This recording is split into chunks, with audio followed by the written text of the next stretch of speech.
Welcome to NCERT decode. आज हम देखने जा रहे हैं class 11th chemistry problem 8.2 in text question NCERT। इसमें दिया हुआ है hybridisation of each carbon in following compound. हर कार्बन का हाइब्रिडाइजेशन निकालना है कंपाउंड के अंदर जो दिया है। सबसे पहला CH3Cl। यहाँ पे एक ही कार्बन है। देखिए जब आप इसे ऐसे खोल के लिखेंगे तो यहाँ पे कार्बन एक ही है।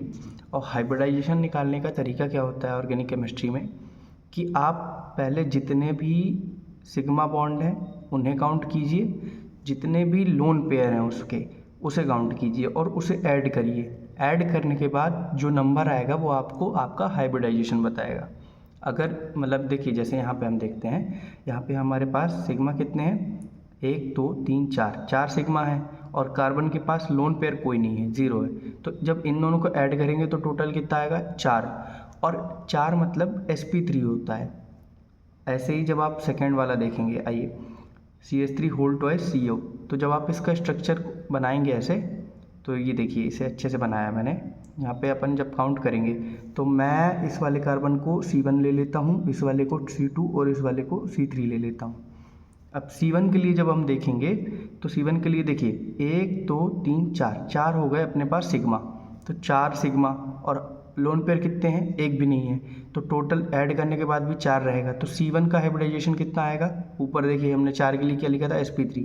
तो C1 का sp3 आएगा। सेम C3 का केस है, 1 2 3 4 सिग्मा है और लोन पेयर एक भी नहीं है, तो इसका भी sp3 आएगा। अब C2 के केस में क्या है, 1 2 और ये 2 है ना डबल बॉन्ड, तो इसमें 1 सिग्मा और 1 पाई है। तो टोटल अपने पास सिग्मा कितने हैं, 3। लोन पेयर इसमें भी नहीं है। तो अब यहाँ पे नंबर जो है ऐड करने के बाद जो है 3 आएगा।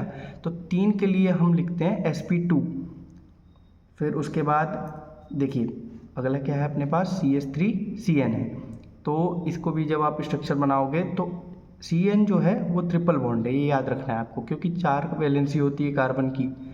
एक इसके साथ जुड़ के पूरी हो गई तो बाकी की 3 नाइट्रोजन के साथ पूरी होती हैं। तो जब मैं इसे यहाँ पे लिख लेता हूँ C1 C2। C1 के लिए देखेंगे तो 1 2 3 4 हो गए सिग्मा और लोन पेयर एक भी नहीं है। तो फिर C1 का कितना आ जाएगा, sp3 आ जाएगा, 4 होगा टोटल। C2 के लिए जब आप देखेंगे तो ट्रिपल बॉन्ड है, यहाँ पे डबल नहीं है, ट्रिपल है।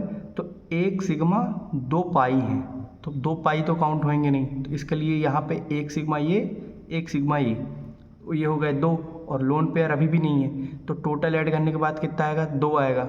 2 के लिए क्या लिखेंगे आप, sp लिखेंगे।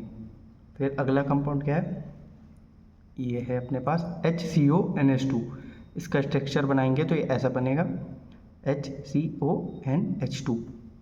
तो यहाँ पे भी सिर्फ एक ही कार्बन है, तो अपन पूरा लिख लेते हैं इसके लिए कि सिग्मा कितने हैं, 1 2 3 सिग्मा है, लोन पेयर एक भी नहीं है। टोटल ऐड करने पे 3 आएगा, 3 के लिए sp2। और फिर ये हमारा लास्ट है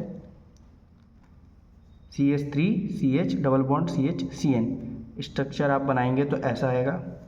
फिर मैं लिख लेता हूँ C1 C2 C3 और ये C4 मान लिया हमने। तो 1 के लिए 1 2 3 4 सिग्मा, एक भी लोन पेयर नहीं है, sp3 बन गया। 2 के लिए 1 सिग्मा 2 सिग्मा 3 सिग्मा, 3 है, लोन पेयर एक भी नहीं है, sp2 बन गया। इसके लिए 1 2 3 सिग्मा, लोन पेयर इसके लिए भी नहीं है, तो ये भी अपने पास टोटल जो है 3 आएगा। तो 3 के लिए sp2। और चौथे वाले के लिए 1 सिग्मा ये है, 1 नाइट्रोजन में है, ये 2 जो हैं ये अपने पाई है, काउंट नहीं होंगे। तो इसके लिए आया 2 के लिए sp। तो ये हमारी प्रॉब्लम थी। और ऐसे ही वीडियोस के लिए हमारे साथ जुड़ें, बने रहें। और किसी भी बच्चे को मैथ या फिज़िक्स में कोई भी डाउट है तो वो हमारे दूसरे चैनल को जाके देख सकता है। और हमें सब्सक्राइब करें, फॉलो करें। Thank you so much.